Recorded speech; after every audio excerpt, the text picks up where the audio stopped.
Finding the next great trailer is a process. Join us as we tag along with a listener and friend at the Evergreen RV Show as he's begun his quest for a new family-friendly towable RV. Welcome to RV Out West. I'm your host, Brooks. My Family of Four's base camp is located in the beautiful Pacific Northwest, and our RV adventures radiate out from there. Please grab a mug of coffee and join us as we discuss RVing around the American West. From sweet camping spots, gear and equipment, to tips and tricks, we've got you covered. We are RV Out West. RV shows are a great way to do side-by-side comparisons of RV manufacturers and their various floor plans.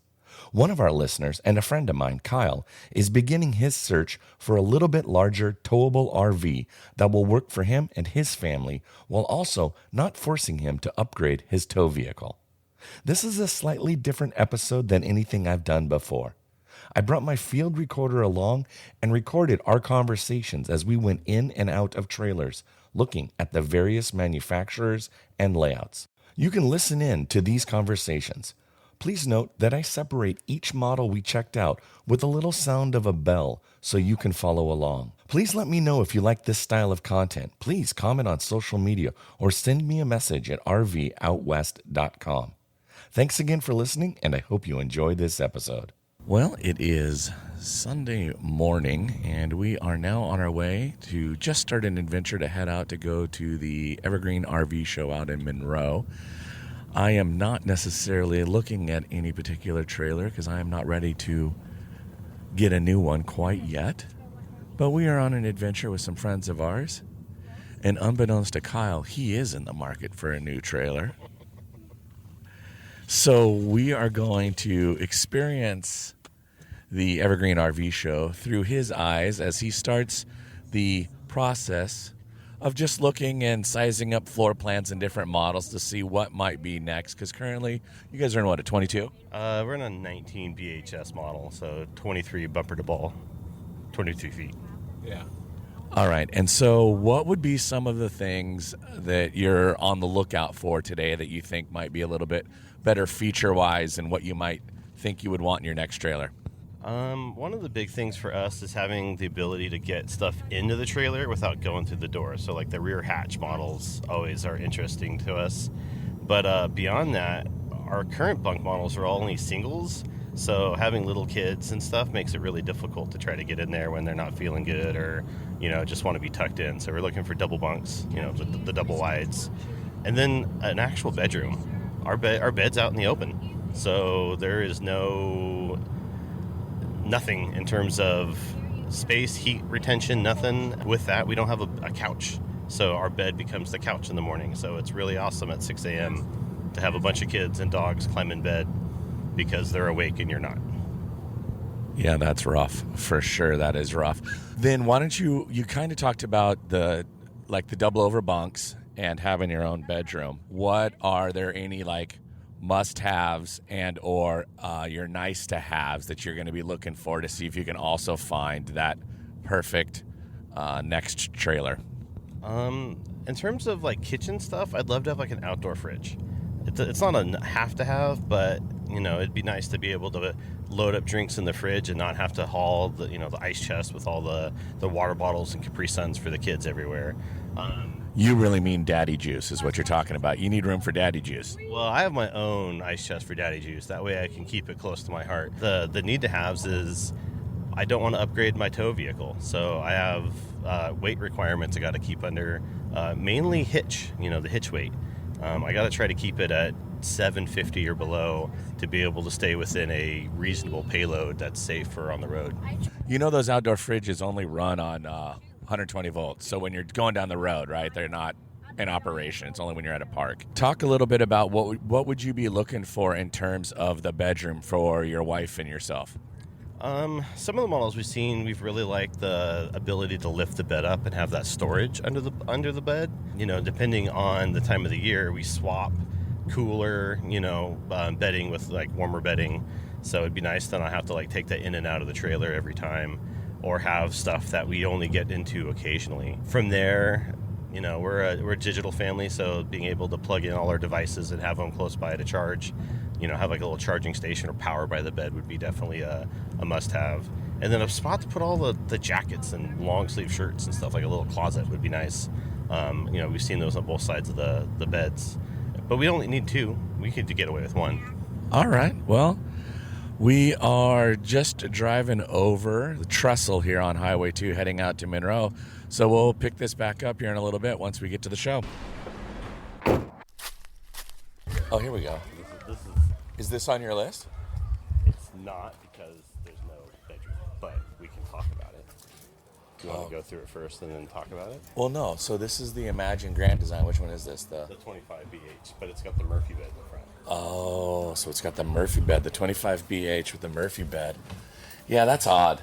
Like, I like that they have the back door or the back bunk room with quad bunks, which is kind of, and the little door so you can load bikes or sup boards or whatever. Cargo portal. Yeah, the little cargo holder is cool, but the lack of the bedroom, right? And it's the lack of the bedroom, and you don't need 4 bunks. No, that's a lot of bunks.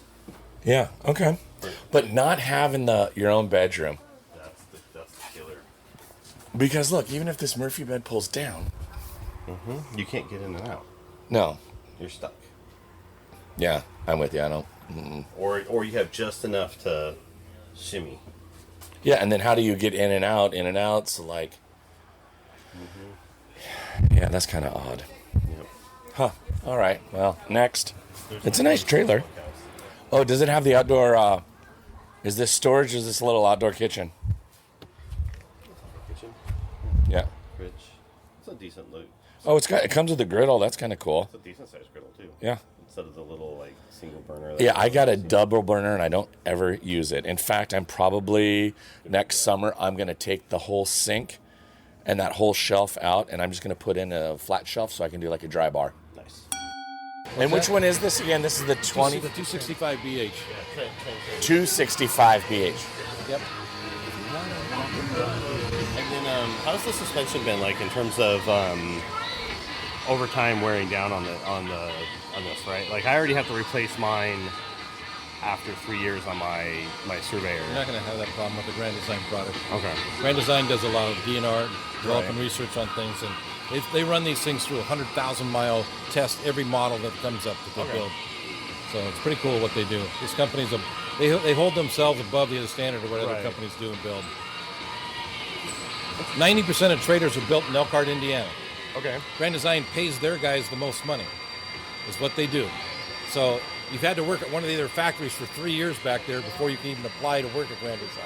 Gotcha. Okay. Then you go through a 30, 60, 90-day trial period, test it at each phase. If you make it through, you get to continue with the company. If you don't, you can go back and work for your other company. So they have the best workers working back there. They hold themselves to a higher standard. That's why you're going to pay more money for this because of the build. Right.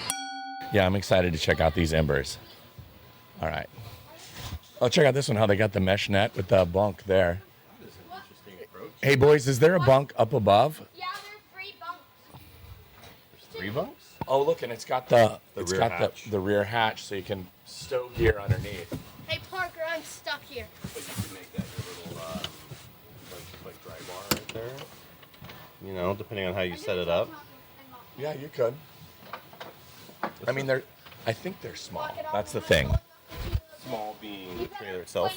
Yeah, I mean, they're spacious and they're good, but I don't know, right? Like, depending on, I don't think you're going to find one with, No, probably not. Like some of the stuff we talked about. yeah. But an interesting approach to the outdoor kitchen. You know, you've got a dedicated, looks like a heavy-duty swing out compared to some of the other grills that I've seen. You know, with power and stuff right there too. Yeah. This is definitely for not knowing anything about it, I'm impressed with just the initial things I'm seeing. Yeah, this is the 190 MSL model that we're looking at right now, the Ember 190 MSL model. Nice little Privacy screen, but then you got get a little fresh air in. nice. I would have liked to see more like mosquito netting to be able to put up there. Yeah. You know. That's probably something you could easily do yourself, though. Oh yeah, it may even have something that you stick in there, and you've got small pocket, four pocket overheads, which isn't too bad. I mean, And It's no- small. it's I mean, it small. would be good for a couple.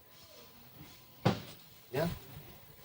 But, dual bunk, not 3 bunks like my son was saying, unless you want to sleep on the floor.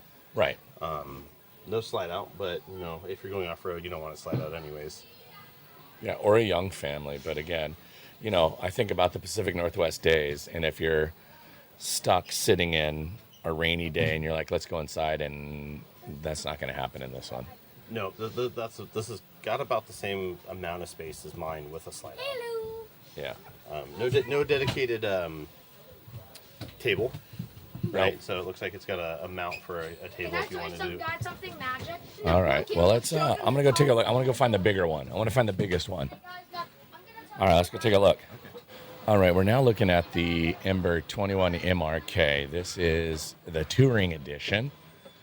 So you kind of walk in. It's got a single slide. It's rather spacious. It has the. It's got recliners with little tables, but there's no real spot for sitting down dinner. Again, it has the Murphy bed, but no bunkhouse. So it's kind of like a rear bath. It's got a good sized bath. Porcelain toilet. Is that a porcelain toilet? No, I think that's a plastic toilet. Good tall shower. I like the vertical subway tile. That's kind of a nice little touch. That's a nice touch. Yeah. It's got surprisingly a lot of counter space. I'm surprised at how much counter space it has in it. That'd be hard to reach though back in there. Yeah, but you know what I would do? I would put a suction cup with some bungee cords. Yeah. So I could honestly, I'd probably put my liquor bottles back there in a basket, and then, like a basket have, so that way it's tucked back, and on travel days, I could run the elastic cord across to keep the bar put. Another thing you could do is one of those sliding, like Lazy Susans, to be almost like a swing out. Yeah, I like this one. I wonder if that's a DC fridge. It's the same as what was in the Transcend. The nice, big, deep one. I bet it is. Yeah, DC. DC. I think a lot more trailers are now finally coming with the DC fridges. I love there's no carpet. That makes it easy to clean, sweep, clean it up. Toilet's porcelain. Oh, is it? Yeah, the toilet. Okay. And I do like those little heaters. Those are nice. So you don't have to always run. Yeah. Well, and also they can, in a trailer of this size, do a pretty good job keeping it heated. Yeah, we use some Costco, plug-in heaters when we Yeah. go. Yeah, I'm going to actually get one of those this year. Yeah, they do a good job of keeping it warm. The only issue is you always feel like you wake up dry mouth. All right. Well, the Embers are pretty nice, stout trailers with really beefy suspension. They're nice trailers. I'm happy that I was able to get a chance to look at these Ember Overland series and the touring editions in person. I'll start with Wes because he's right here. So Wes, we've been at the show now about, hour and a half, 2 hours. Uh-huh. What have you seen? What have you liked? What features have you seen, liked, what's kind of turned your head in a good way? I like to see motorhomes that are really massive and the front looks like a semi-truck. And I also like to see Class B motorhomes that have really ginormous wheels and stuff. Not Class A. Yeah, but did you see any features of an RV that was something you're Oh like, yeah, I love toy haulers and stuff. what is it about a toy hauler you like? That has this little balcony. And me and my friend went in a toy hauler, and me and Parker went in a toy hauler, and and I saw this feature that people were checking out, where you could lift the seats up and down. Parker, what trailers have you seen that kind of caught your eye? Especially the motorhomes.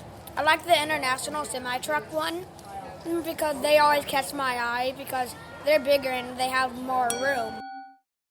Let's pause here and hear a word from our friends at RV Destinations Magazine. RV Destinations Magazine is the premier provider of nationwide RV destination articles, sharing stories about the places you want to see for yourself. Subscribe today for digital or their new print magazine at rvdestinationmagazine.com. That Airstream. For the amount of money they want for that, like you said, I'm probably a little bit bigger. It'd be a totally cute little couple trailer. That's exactly what, that's my, right, that's what I'm thinking. It's the Kids are out of the house trailer. I actually like the shower with the little seat in there. And the cedar floor. I'm surprised too because I didn't expect to see used trailers at this show. So that was a nice little. Depending on the price point you're trying to hit for getting people to buy. Yeah. Well, and with interest rates where they're at now too, right? More people are now. The used market is starting to become a little bit more alive too, right? Yeah. I saw a motorhome that was selling for $74,000, and I saw a Class B van selling for like $135,000. But the van's smaller than the motorhome, but still it gets sent for more. Yeah. Oh, I saw a Ford one, and it had massive off-road wheels. Like when you step right in, like you're amazed from the size. Cool. Like it's big. You were surprised by how big it was inside? Yeah, like it's big, long, wide, tall, everything you need. That's yeah. cool. Yeah, those are all valid things to keep in But a consideration. Class B, man, if you wanted to be a ski bum, Class B is a perfect ski bum. No. Now, you guys go up and park at Lake Stevens, though, right? No, All right, Parker. Parker. Wait.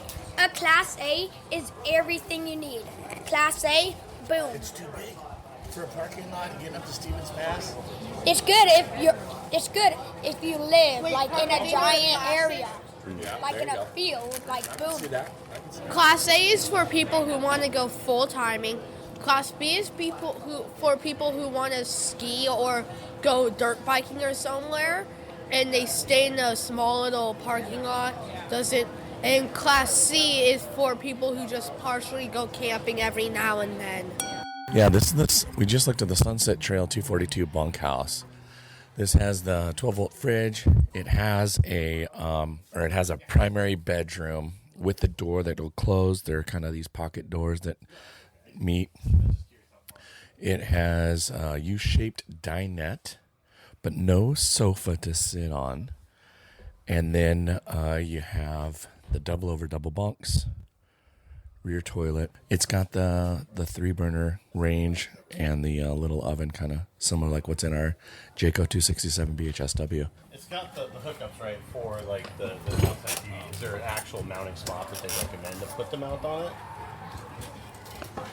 You'll have a little clip. Right. Usually, right? This one does not have the clip, so they're expecting that you'll have a freestanding TV or maybe a camping table that you'll set it up on. Okay. All right, we're looking at the 266 BHS by Apex. This has got the rear bunks that were similar to that the Transcend by Grand Design. It's got the U-shaped dinette. Nice big pantry. Oh yeah, huge pantry behind the front door or the Pseudo closet, which is not bad. yeah. I like the color scheme in this one. Yeah.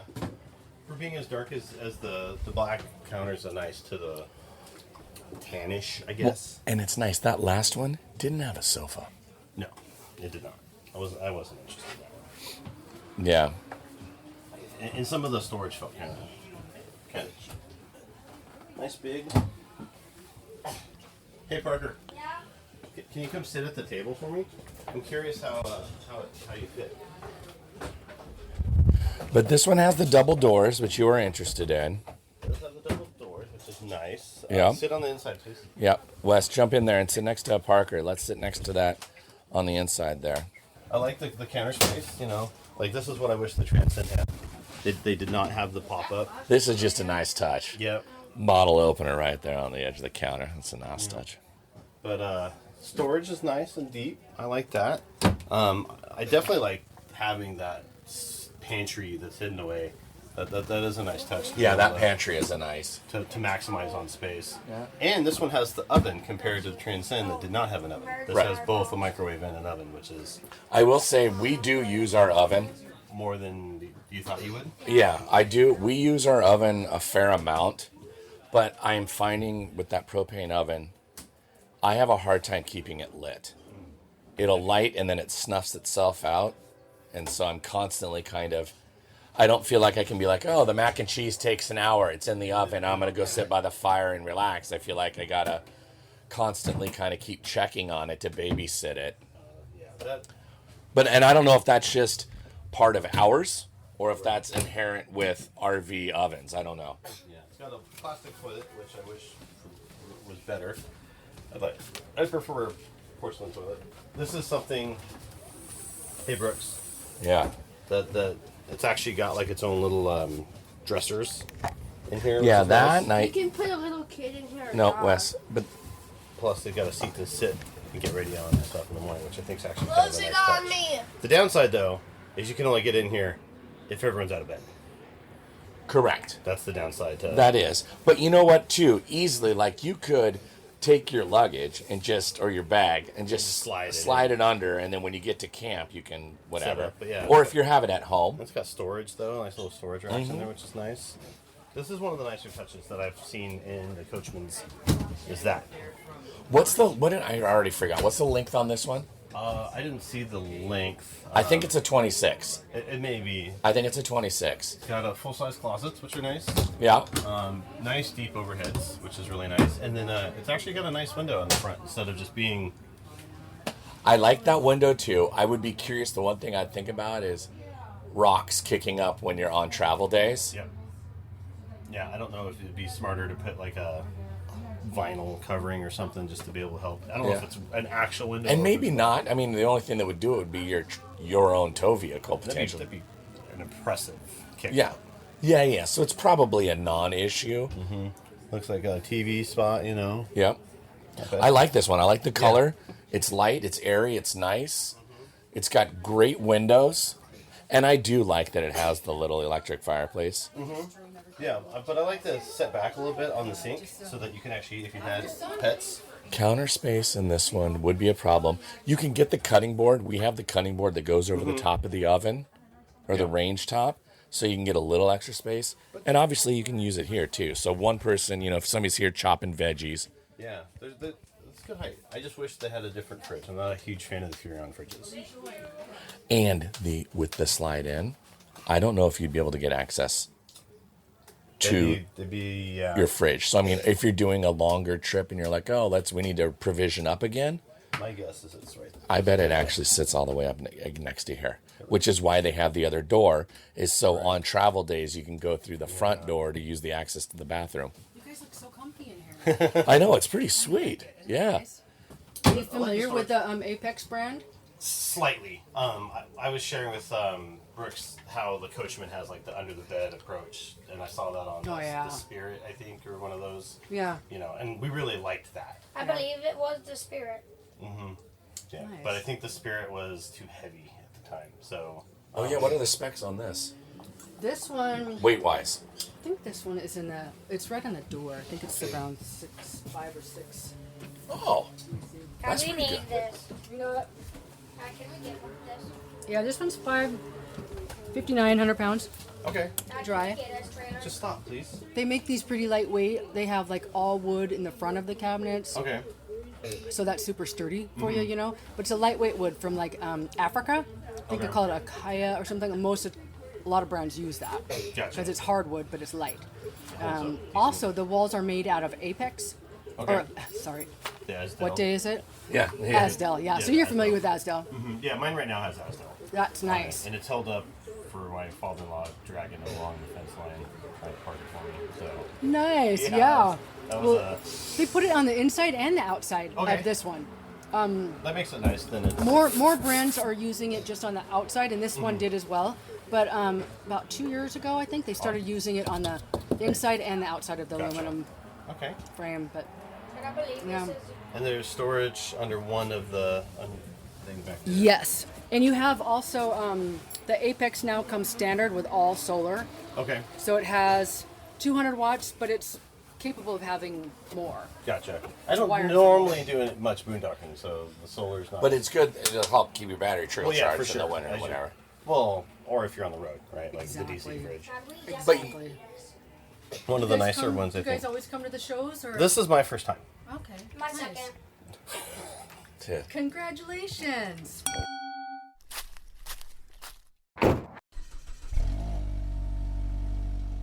Well, we are just now leaving the Evergreen RV show in Monroe, and no, it's okay. I mean, we're good. My feet are tired. Yeah. Yeah, we did fair amount of walking, and I like that it was a pretty smaller show. So we were able to get in and see a pretty fair amount. The highlight for me was seeing the embers. That was nice. I hadn't seen those in person yet, and so it was nice just to kind of check them out.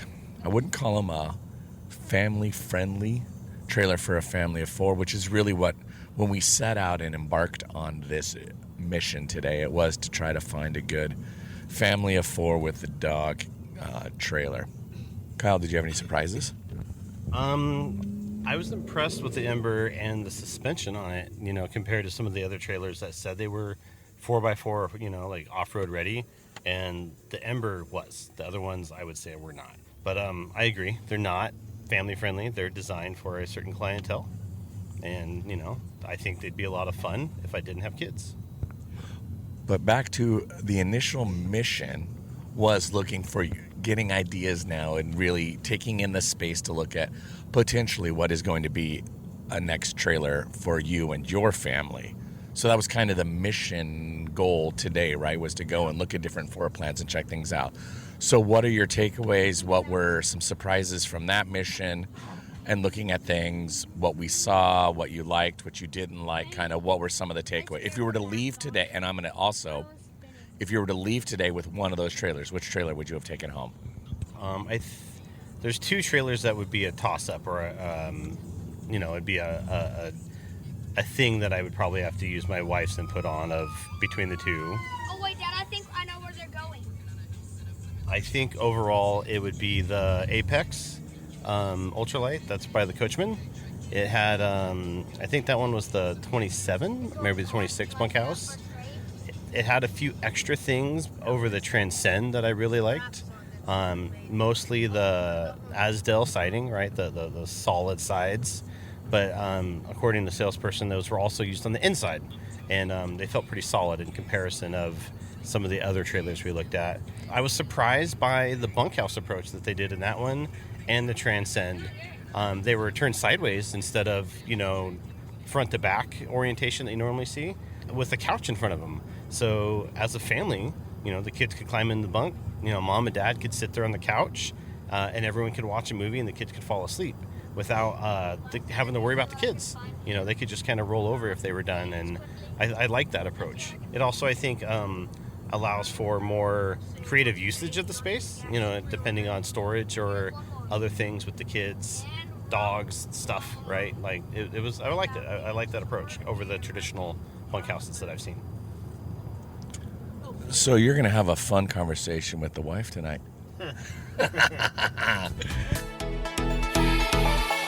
Please remember that RV Destinations Magazine is offering a discount code for RV Out West listeners, and that's you. So just use code RVOutWest10 to receive 10% off of a subscription. You can sign up on their website at rvdestinationsmagazine.com. Thank you so much for listening. If you have an idea for a topic you'd like me to discuss, please contact me via rvoutwest.com. I would also encourage you to start using the hashtag RVOutWest for your social media posts and share with our community about your camping and RV adventures that you've taken here in the Pacific Northwest. Our next episode next week will return to a pit stop, where I'm going to share how I navigate the changing seasons here in the Pacific Northwest, as well as how I prepare myself and my family for fall and winter camping. This episode will have great tips and tricks to help you make the best of your time RV camping during this shoulder season. Thanks so much for listening to RV Out West. Join us again in 2 weeks with our next episode.